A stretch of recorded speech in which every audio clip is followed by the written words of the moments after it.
welcome to the Deep Dive.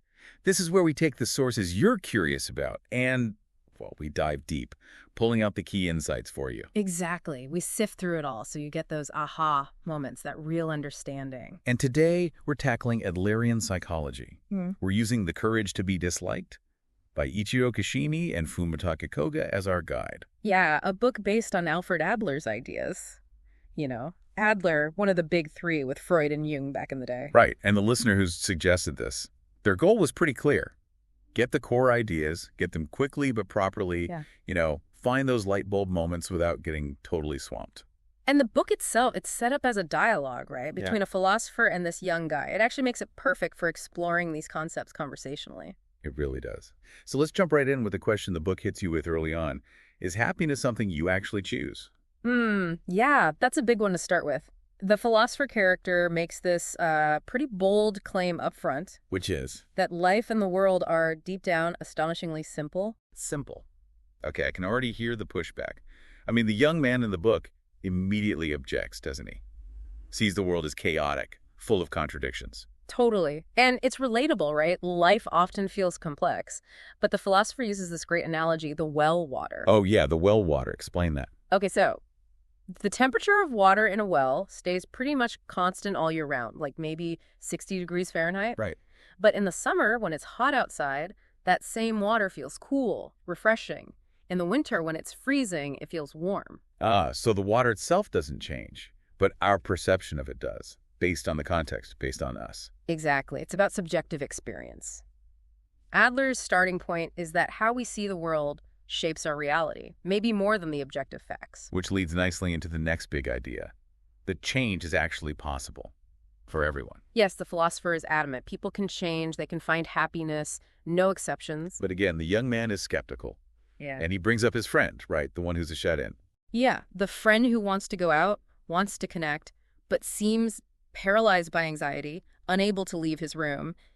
He sees that as proof that past experiences, maybe trauma, just lock you in. It's a powerful counter-argument. How does Adlerian thinking handle that?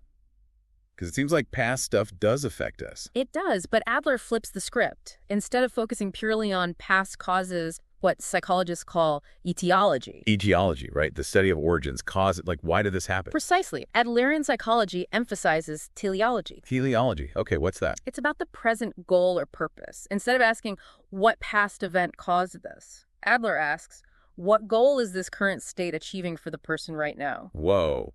So for the shut-in friend, the question isn't just what trauma made him this way, but what goal does staying in his room achieve for him now? Maybe it avoids the potential pain of social rejection, or maybe it makes others worry about him, giving him attention. Okay, that's quite a shift. It almost sounds like it's denying trauma exists. Not quite denying the events, but denying that trauma is an inescapable cage built by the past. It argues we're not just products of causes. We use our experiences, even painful ones, to justify our current goals, often unconsciously. Think of it like having a cold. Okay. Etiology looks at how you caught the virus.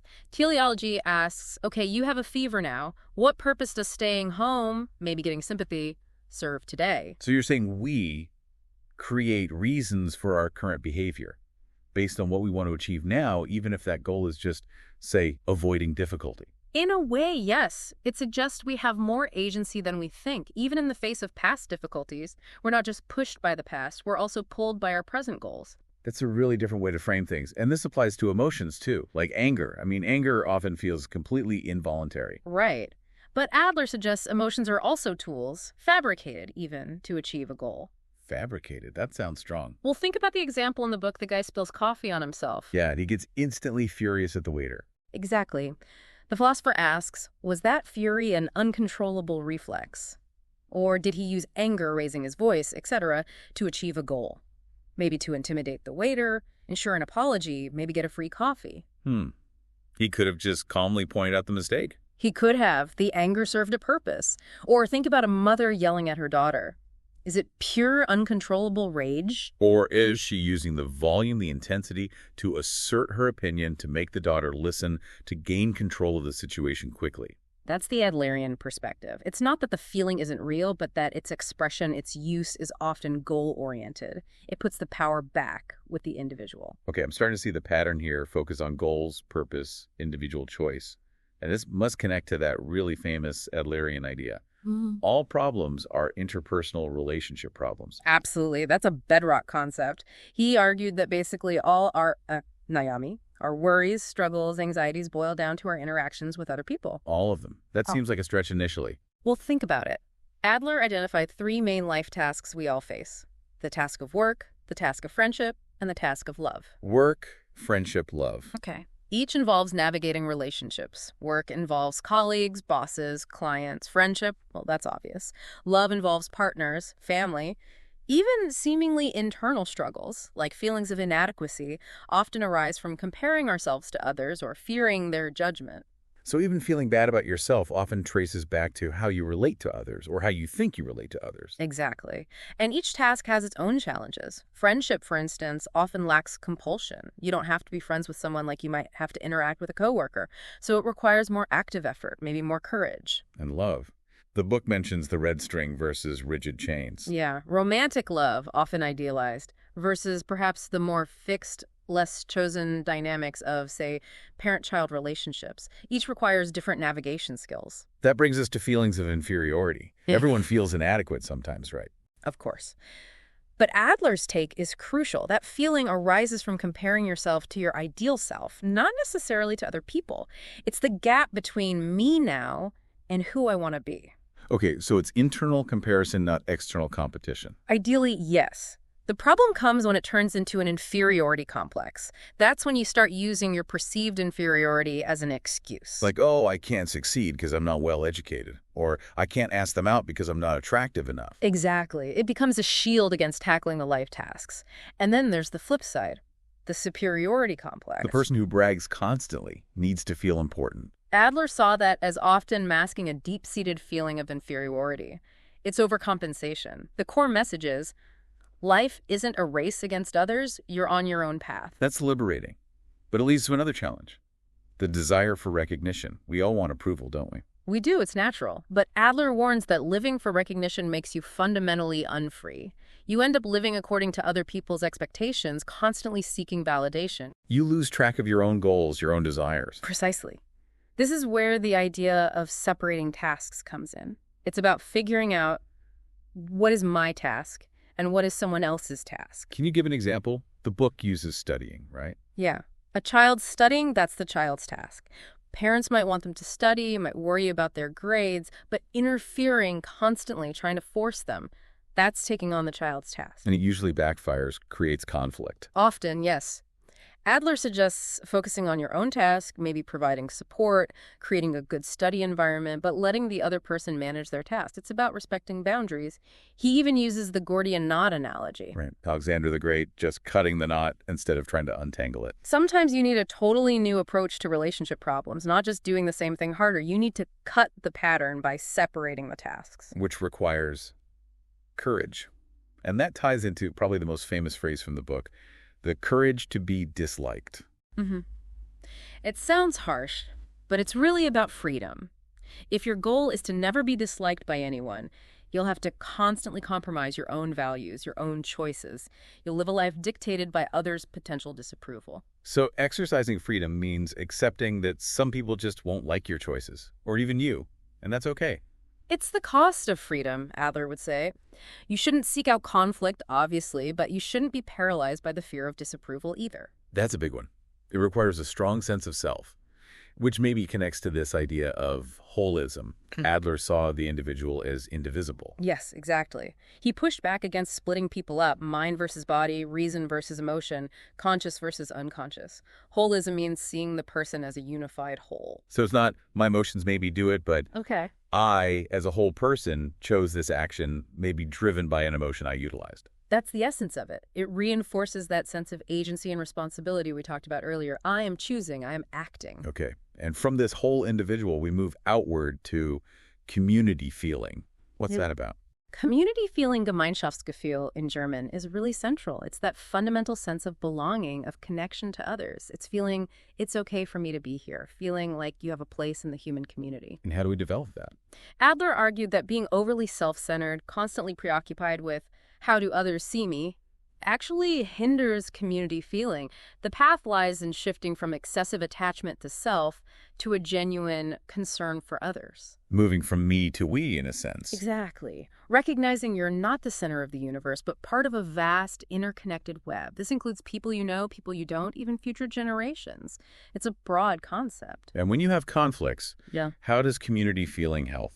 Adler suggests listening to the voice of the larger community. Asking yourself, in this situation, what decision benefits the wider group, not just my immediate ego or desires? That's a challenging perspective shift. It also connects to how we interact daily, like with praise versus encouragement. Why is Adler against praise? Because praise, like rebuke, often implies a vertical relationship, someone above evaluating someone below.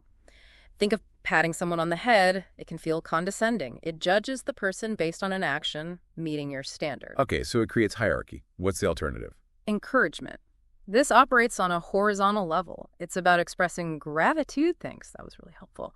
Expressing joy, I'm so glad you're here. Or acknowledging effort and contribution without judgment. So it's about seeing the other person's value as they are, their being, not just their doing. Precisely. It builds connection based on equality and respect, fostering that community feeling. That makes sense. And there's a similar distinction with trust versus confidence, right? Yeah. We often think of trust as conditional. I trust you because you've always paid me back, or I trust you not to hurt me.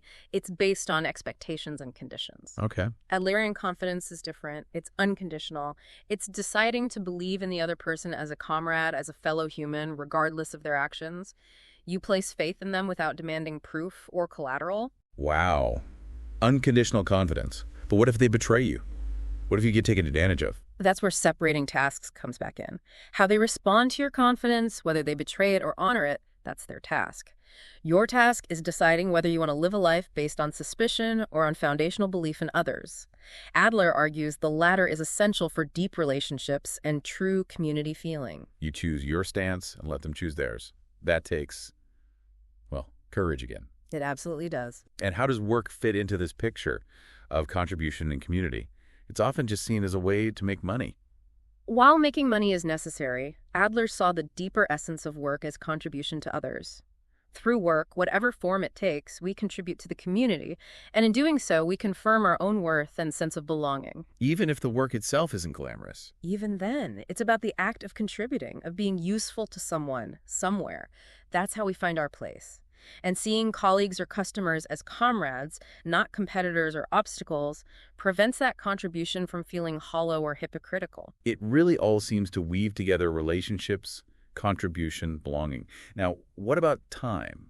The idea of living in the present. Ah, yes, the here and now.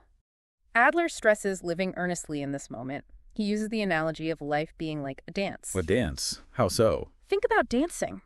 The goal isn't just to arrive at some final pose or destination across the floor. The joy, the fulfillment is in the movement itself, in each step, each moment of the dance. Okay, I get that. He contrasts this with what he calls a kinetic life. A life lived like you're drawing a line towards a future point. Always focus on the destination. School, then university, then job, then retirement. Always looking ahead. Instead of finding meaning in the process, in the energy of the present moment. Exactly. For Adler, the past doesn't exist except as memory, and the future doesn't exist except as possibility. Focusing excessively on either is often a way to avoid living fully now. The only real time we have is the here and now. That's powerful. Find the meaning in the doing, not just the destination. And that connects to the final, maybe surprising idea. The courage to be normal. Yeah, it pushes back against this intense pressure, especially today maybe. To be special, to stand out, to be exceptional. Which often comes from insecurity, right? Yeah. Needing external validation that you're somehow better. Often, yes. The courage to be normal is about accepting your ordinariness. Not in a negative way, but simply releasing the need to prove your special value. Finding happiness and contentment in just being, contributing in your own way, without needing a spotlight. Being okay with being. Yeah. Okay.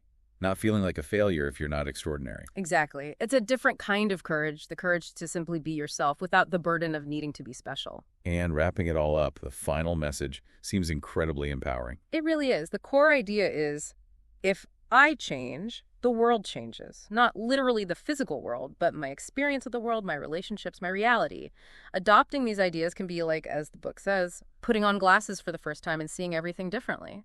And someone has to take that first step. Adler's quote, someone has to start. It could be you. It could be anyone. Wow. Okay, that was a lot. Incredibly insightful. Just to quickly recap some key takeaways. Happiness is a choice. Focusing on present goals. Teleology. Not just past causes, etiology. Seeing problems as relationship-based. The importance of community feeling and contribution over recognition. The courage to be disliked. The courage to be normal. And crucially, living fully in the here and now. And remember, this deep dive is a starting point. The book itself goes much deeper, offers more dialogue, more nuance for you to explore on your own. Definitely. So maybe a final thought for you, the listener. Thinking about that dance analogy. What dance are you currently engaged in? Are you finding fulfillment in the movement, right here, right now, something to chew on? A great question. And please keep sending us your sources, the things you're curious about. We love exploring these ideas together. Absolutely. Thanks for joining us on the deep dive. Until next time, stay curious.